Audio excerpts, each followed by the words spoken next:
আসসালামু আলাইকুম প্রিয় ভিউয়ার্স, আপনাদের মাঝে একটি ফোন নিয়ে হাজির হলাম। একটি মানে মন খারাপ একটা বিষয় বলা চলে যে এই ফোনটা যে আপনারা দেখতে পাচ্ছেন এটা হচ্ছে j250 যেটু কোরের মাদারবোর্ড। এই ফোনটা ছিল আপনার অটো কারেন্ট রিডিং 5-6% শর্ট, পাওয়ার সাপ্লাইতে এটা কানেক্ট করলে অটো কারেন্ট নিত 5-6%, এটা অটোমেটিক এম্পিয়ার কনজিউম করতো।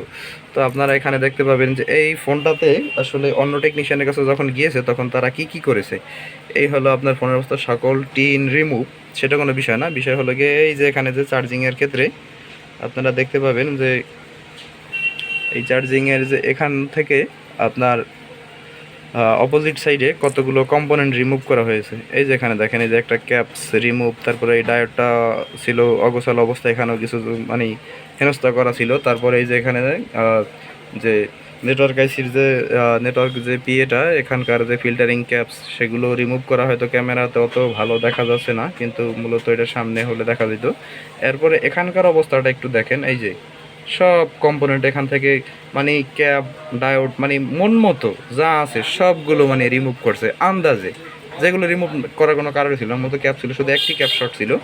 এবং এই যে এখানে দেখতে পাচ্ছেন এখান থেকেও ক্যাপগুলো ভাঙাচুরা, কিন্তু আসলে এটা হচ্ছে বিপিএস লাইন শর্ট ছিল।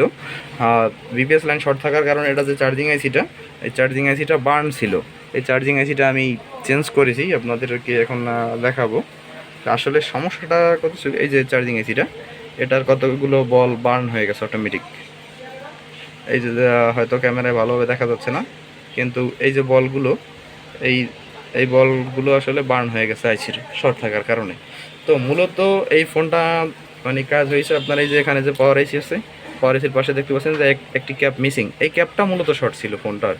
এই শর্ট থাকার কারণে ফোনটা আসলে ছিল অটো কারেন্ট রিডিং, কিন্তু মূলত এটা হাফ শর্ট না, এটা ছিল ফুল শর্ট। কিন্তু বিবিএস লাইন শর্ট থাকার কারণে পাওয়ার সাপ্লাইতে কানেক্ট করার ফলে এটা অটো কারেন্ট রিডিং 5-6 নিত।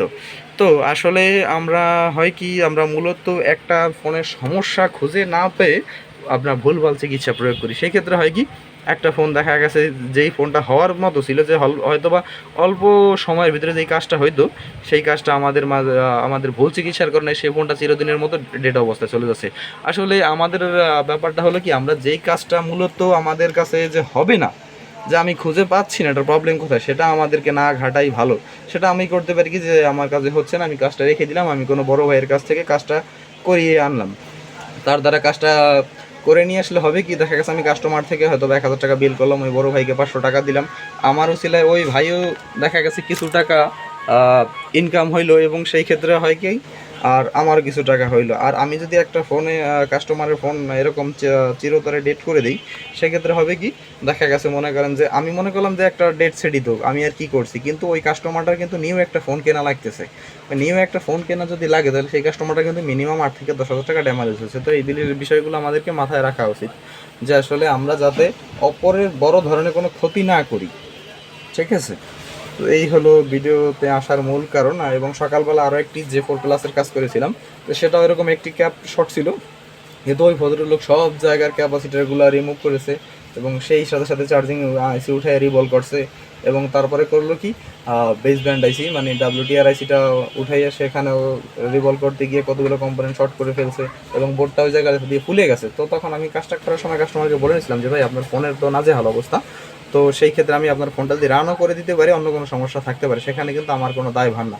অবশ্য সেটা রান করে দিয়ে আমি 500 টাকা নিয়েছি, কিন্তু ফোনটা তো নেটওয়ার্ক আসলো না। কিন্তু আমার কথা হলো যে ওইটা যদি অন্য কোনো ভাই ওই অবস্থা না করতো, হয়তো ভালো কোনো টেকনিশিয়ানের হাতে পড়লে ফোনটা সুন্দরভাবে চলতো। তো এইরকম কাজ করে আপনি দেখা গেছে কি, আপনার কাজটা হলো কি, আপনি ওই কাস্টমারের কাছে চিরদিনের জন্য আপনি খারাপ হয়ে গেলেন। এবং অথবা দেখা গেছে যদি ওই কাস্টমারটা যদি মানে একটু অন্য টাইপের হয়, তো সেই ক্ষেত্রে আপনাকে জরিমানাও দেওয়া লাগতে পারে, যে সে বলবে যে ভাই তুমি কাজটা পারো নাই, তুমি কাজটা আমার সমস্যা কেন করছো। সেজন্য বলি যে ভাই, যারা এই ধরনের কাজ করেন তারা একটু সাবধান হন, প্রয়োজন হলে নিজেরা আপডেট হন, অন্য কারো সহায়তা নেন, কিন্তু এইরকম উল্টাপাল্টা ক্যাপ রিমুভ করা, আইসি রিমুভ করা, এই করা সেই করা, এগুলো থেকে বিরত থাকেন। আগের প্রবলেমটাকে খোঁজার চেষ্টা করেন, সঠিকভাবে ফল ফাইন্ডিং করেন, কনফার্ম হওয়ার পরে তখনই মনে করেন আপনি একটা বোর্ডে হাত দিবেন, নচেত এইভাবে কাজ করার কোনো মানে হয় না। ঠিক আছে, আসসালামু আলাইকুম, ধন্যবাদ সকলকে ভিডিওটির সাথে থাকার জন্য।